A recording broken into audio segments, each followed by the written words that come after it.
est-ce qu'il serait pas temps de vous faire une petite update de la cabane que j'ai eue par RMC Découverte? Je pense que c'est pas mal. Ça fait un moment que je vous en ai pas parlé d'ailleurs. Bref, on va faire une petite visite. Allez, suivez le guide.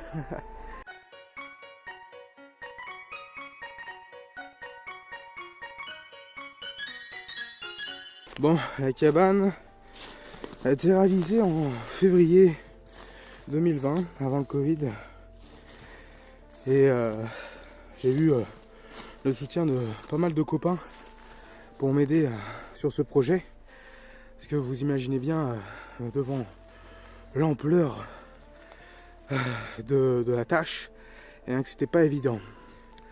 Alors du coup j'ai été contacté par la prod qui cherchait un collectionneur ou quelqu'un qui avait un petit potentiel, voilà, une passion autour de la cabane et autour d'une autre passion. Et moi depuis tout petit, eh bien je me fais des cabanes dans les jardins, parce que oui, j'ai grandi dans des maisons qui avaient du terrain et des arbres assez mastoc.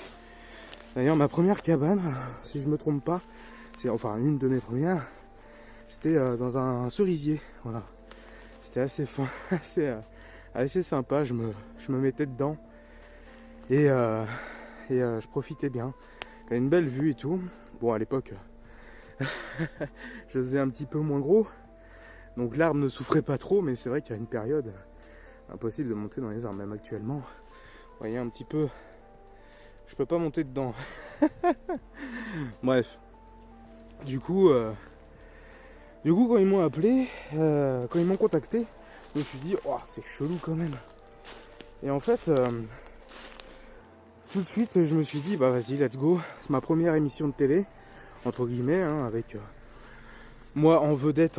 Et du coup, je leur ai fait des photos, je leur ai fait des vidéos de la collection, une petite vidéo de présentation avec moi qui parlait comme là, voir, comme une vidéo YouTube finalement. et du coup, ils ont validé de leur côté, donc j'ai fait un casting directement dans ma chambre en calbut. C'était assez marrant. Et du coup, ils m'ont approuvé. Il y a la réalisatrice. Oh non, il y a le producteur qui est venu avec Manu, l'un des constructeurs. C'était vraiment sympa. Ils sont venus, ils ont tout de suite adhéré au concept. Et puis, enfin, le concept de la collection, de l'assaut et tout. Donc eux, ils voulaient vraiment parler en mode collectionneur et tout. Et du coup, j'ai pu passer un super bon moment avec Manu et Romain, le producteur. Ils ont validé de leur côté. Il y a même Manu qui a choisi au début l'emplacement de la cabane. Voilà, parce qu'il s'est dit non, en bas c'est trop compliqué, c'est hardcore, tu vas avoir des éboulis, tu vas avoir des arbres qui vont tomber sur la gueule. Bref, c'est pas l'idéal. Wow. Donc du coup, il m'a validé avant de venir avec toute la prod et toutes les personnes conviées, eh bien l'emplacement semi-final, en me disant bah voilà, ça sera un peu plus dans ta forêt et tu vas pouvoir faire du sport un petit peu. Voilà, parce que mine de rien, bah c'est assez haut, c'est assez pentu, donc même si ça se voit pas super bien à la caméra, là c'est comme ça, voilà. Bref. Et du coup ils sont venus, on a... En plus, ah, vous voulez une anecdote? Est-ce que vous voulez une anecdote par rapport à la construction? En fait, la prod m'avait donné une semaine. Donc telle date et telle date. En gros c'est 5 jours, machin. Et par message ou par téléphone, on avait parlé d'une semaine avant ou de la semaine qui était définie. Et moi j'ai contacté tout le monde pour la semaine d'avant. Alors que c'est la semaine d'après. En gros, au lieu de prendre la 3e semaine de février, eh bien c'était la première ou la 2e. Enfin, je sais plus vraiment. Moi les dates ça fait 2. Enfin bref, c'était assez marrant. Ma mère m'a engueulé de ouf. Parce que bah vous savez, hein, faut poser des jours et tout, machin.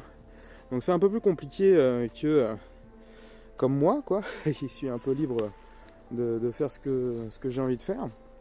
Enfin bref.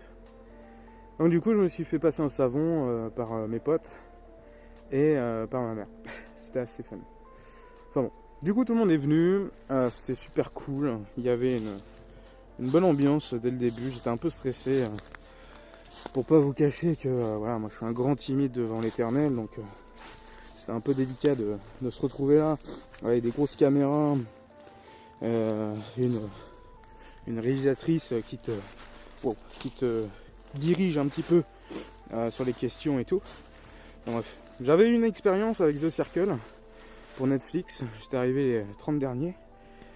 Donc petite fierté, voilà, petite fierté, et c'est lors de cette expérience que j'ai appris qu'il fallait faire des réponses courtes et intéressantes pour le montage. Donc ça, techniquement, je maîtrise maintenant, même si c'est pas évident tout le temps. Bon, je vais pas vous refaire tout l'historique de la cabane parce que vous avez d'autres vidéos où on en parle, un peu plus à chaud, un peu plus sur le vif, avec une ancienne visite, voilà, avec la famille. Donc c'était assez fun. Et du coup là c'est l'occasion, donc c'est 2020, là on est fin 2022, donc ça va faire 2 ans. Voilà, 2 ans que la cabane elle est toujours là, hein, toujours là. On peut monter au-dessus, on peut faire ce qu'on veut dedans. Voilà. Ah, et pour la seconde anecdote, si ça vous dit, eh bien je dois remercier RMC pour 2 choses. Une part pour l'émission, parce que c'était super expérience, c'était génial. J'ai rencontré des constructeurs et c'était vraiment un super bon moment. Et pour la deuxième chose, eh bien, j'ai ma copine, Walpulsion, grâce à cette émission. Alors vous allez vous dire, ouais, mais c'est bizarre et tout là. Et en fait, non, parce qu'en gros, ma copine, sans rentrer dans le détail, quand elle m'a vu, elle a eu un espèce de flash crush. Je sais pas comment on peut appeler ça. Mais en gros, elle s'est dit, waouh, il est trop beau ce gars-là et tout, machin. Alors que bon, dans la vidéo, j'étais pas au tip top de moi-même, de la sélection, tu vois. J'étais plutôt en gros gamin nounours, un peu mignon, quoi, bref. Donc bon, j'avais le sourire et tout. Et du coup, il y a sa pote Alison qui m'a repéré grâce à cette casquette-là, grâce au Nemco Show, sur les réseaux. Et du coup, Wald est parti m'a envoyé un petit MP, ou alors elle a dit en story qu'elle regardait la cabane. Et de fil en aiguille, on a discuté, on a pas mal discuté, on a fait des petites discussions plutôt sympas, qui ont un peu dérivé, je vous avouerai. Et au final, bah, grâce à cette émission, on s'est rencontrés. Ça a pris pas mal de temps parce que finalement, elle avait plein de trucs à faire, bref. Et la première fois où on a dormi ensemble, eh bien, c'était dans la cabane. Voilà, c'était dans la cabane où, pour la première fois de ma vie, j'ai rencontré ma copine Wald et je dormais avec elle pour la toute première fois dans cette cabane-là. Voilà. Donc ce fut pas hyper hot hein, parce qu'il faisait un peu froid. Mais et puis je vous avouerai que la timidité balance un froid quand même. Tu sais, tu dors pour la première fois avec une nana que tu parles avec pendant 4 mois je crois, on a parlé ensemble. Et wow, je vais me casser la gueule, ça m'a troublé. Et du coup, de dormir avec elle comme ça, et le seul truc que j'ai osé faire, je vous le dis comme ça parce que ça me fait rigoler et puis je trouve ça mignon. Jusqu'à 6h du matin, j'ai pas osé, tu vois, on a dormi vraiment côte à côte. Et le seul truc que j'ai fait au bout d'un moment, c'est que je lui ai pris la main dans le lit. Et juste, voilà, il s'est passé juste ça. Bref. Voilà pour l'anecdote. Grâce à RMC Découverte et la cabane Construction Sauvage, j'ai pu pécho ma meuf. Et ouais, ça c'est beau. Bon allez. Sur ce, j'espère que ça vous aura fait plaisir. vous avez passé un bon moment avec moi en redécouvrant un petit peu les images de cette cabane. Bon, j'avoue, là, le temps ne se prête pas trop en ce moment. Donc j'ai vu une certaine lumière avec le soleil. Et je me suis dit, let's go, c'est le moment. Puis j'avais envie de vous parler un petit peu posément. Voilà, moi en mode hey, salut à tous, voilà. Tu vois, c'est le contact avec la nature, ça fait du bien. Bref. Je vous dis à bientôt. N'hésitez pas à nous suivre, notamment sur Twitch, où je vous fais des lives tous les jours de la semaine. Si vous avez Amazon Prime, c'est encore mieux, parce que vous pouvez faire un petit don gratuit en liant Amazon Prime à votre compte Twitch. Et une fois que c'est fait, vous pouvez sub tous les mois gratuitement à la chaîne que vous voulez. Donc si vous êtes chaud pour nous soutenir, bah let's go. Et puis comme ça, nous, on récupère un petit peu de sous-sous avec toutes les péripéties qui nous arrivent en fin d'année, quoi. Enfin voilà, sur ce je vous dis des bisous et à bientôt sur YouTube et sur les autres réseaux.